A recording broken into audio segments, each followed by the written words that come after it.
Good morning, dear children. Let's see about state government, Indian state government. So, it has the structure of state government with the formation of center has three branches with executive, legislature, and judiciary, with the governor, the chief minister, and the council of minister. Governor is the constitutional head of the state, and he was appointed by the president for the term of 5 years. The qualification, he was eligible only at the age of 35, and he should be a citizen of India. And governor approves the bill, whatever it has been passed, that has to be passed only through him. So he has a right to summon, prolong the state legislature and dissolve the state legislative assembly. He can also address the state legislature at every first session and every first session of the year, during the election as well as in the beginning of the year. He can send messages to the houses when the bill has to be passed. It can be the money bill also. He can appoint as many member of legislative council and to preside over its function properly. So when we are about to say that he should be a good citizen and not as a member of parliament or any other state legislature. So whatever he has to do has to be done in a proper way. So that's why the state legislative power has been given to them. Okay, he can nominate one member at the state legislative assembly as an Anglo-Indian community, and 1/6 of the members of the state council can be had with the special knowledge, practical experience in literature, science, art, cooperative movement, and social service. So when the bill, especially with the money bill, it has to be passed only by the governor under the suggestion of chief minister. With this sign, it can be passed through the legislature, and also he can promulgate the ordinance when the state legislature is not in session. But these ordinance must be approved within the period of 6 months, or else it can be withdrawn also. So he can lay an annual report to the State Finance Commission, State Public Service Commission, and the Comptroller and the Auditor General relating to the accounts of the states before he was about to submit to the state legislature. So, to say with all is in his hand, it's to run the state in a peaceful way and to work for the welfare of the people. Well, we'll just have it session clearly. Now we'll move on to the chief minister and his powers. He is a leader of majority party and appointed by the governor, and he was considered as a real head of the state. The governor on the selection of council of minister, and he is the one to decide the size of the cabinet. And chief minister holds collective responsibility along with the council of minister at the state level. Collective responsibility means to say with he is the one to regulate every work properly. If not so, he can able to resign also. So appointment we have seen, and in terms of 5 years he has to be a chief minister. And powers and function of the chief minister relating to the council of ministers. He reshuffles the ministry, allocates the portfolios, presides over the meeting, guides and directs, controls, coordinates all the ministers. Not only that, relating with the governor, he is the one to advise the governor to appoint the advocate general of the state, the state election commissioner, the public service commissioner, and the state planning commissioner also has been appointed on his advice by the governor. Even the chairman and the members of the state finance commissioner also has been appointed. The council of ministers, it has a collective responsibility with the state legislature. All the members have to be present and they have to be cooperate and coordinate with the chief minister. So the appointment must secure their seats within a period of 6 months or else it will be cancelled. The no confidence motion will be declared and the chief minister have to resign his position. Well, relating to the state legislature, the chief minister advises the governor to summon or prolong the session of the state legislature. He announces the government policies, the bills, and recommend to dissolve that state legislature also. So it has a two session, that is with called as Lok Sabha and Rajya Sabha.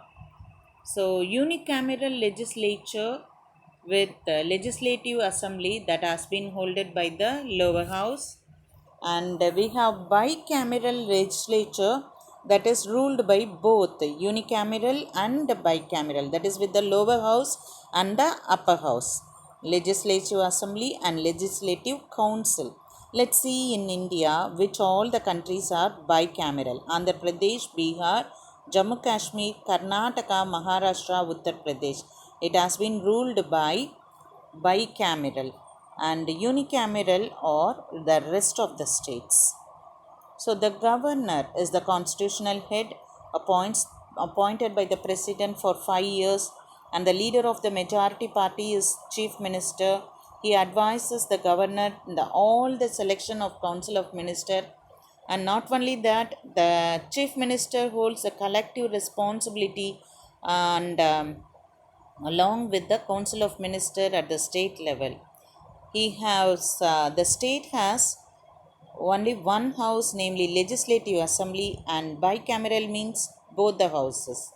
Let's see about the judiciary of the state. The institution of the High Court originated in India in 1862 when the High Courts were set up at Calcutta, Bombay, and Madras. The highest among the High Courts are at state level. Now let's see about the judiciary at the state level. So the High Court of Madras is the one of the 3 High Court in India established by the Queen Victoria during 1862. It was hats off to the British government. Composition of High Court. The Constitution of India provides for High Court for each state, but the 7th Amendment Act in 1956 authorized the Parliament to establish a common High Court for 2 or more states, because it's very hard to have the High Court and the judges and to secure them. That's why for some of the states the High Court will be common, or even for 2 or more states, and also the Union Territory join in this. So at present we have 25 High Courts for 28 states and 9 Union Territories, where Punjab and Haryana just share the High Court among them with a single High Court. Now let's see in detail about how the High Courts at the state level works. Okay, qualification of the judge. He should be a citizen, not more than 62 years, and judicial officers for at least 10 years and worked as an advocate in the High Court at least 10 years. So as a judge, okay. Now appointment of judges. The Chief Justice of the High Court is appointed by the President, consultation with the Chief Justice of the Supreme Court and the Governor of the concerned state. So without their recommendation, none can be able to become the judge. he has to hold his office until the age of 62. In case of resignation, the High Court judges needs to submit the letter to the President. So we'll see the jurisdiction and the powers of High Court. We have all these jurisdiction: original, appellate, writ, supervisory, and also judicial review. What's this jurisdiction? Original jurisdiction says about the first attempt in the courts. So when we say that it's in a court, if the proper judgment was not given, or if they were not satisfied with the judgment that has been given in the subordinate courts, they can move on to the high courts. So the first attempt in the courts is called as original jurisdiction.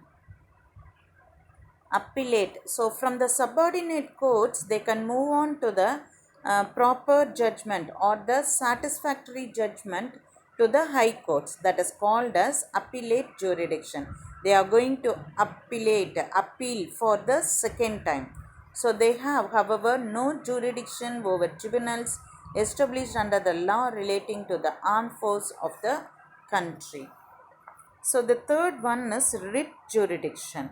The jurisdiction to issue writs in return under this article is larger in case of high courts, for which the Supreme Court can issue them only where the fundamental rights has been infringed, that is not given properly. So a high court can issue them not only in such cases but also where an ordinary legal right has been infringed. Supervisory jurisdiction. Call for the returns from them. Make an issue general rules and prescribe forms for the ruling or regulating the practice and proceeding of them. Prescribe forms in the books, entries and accounts, everything. Settle the foe payable to the sheriffs, clerks, officers, that is specially for the governmental legal practitioner of them. So with all these things, we'll move on to the court of record. So whatever have been given to the court, all the decisions and the decrees issued by the high court are printed and they are kept as a record for the future reference by the court as well as by the lawyers. If such a need arises, thus it also acts as a court of record. So thus we complete the lesson, children. Thank you.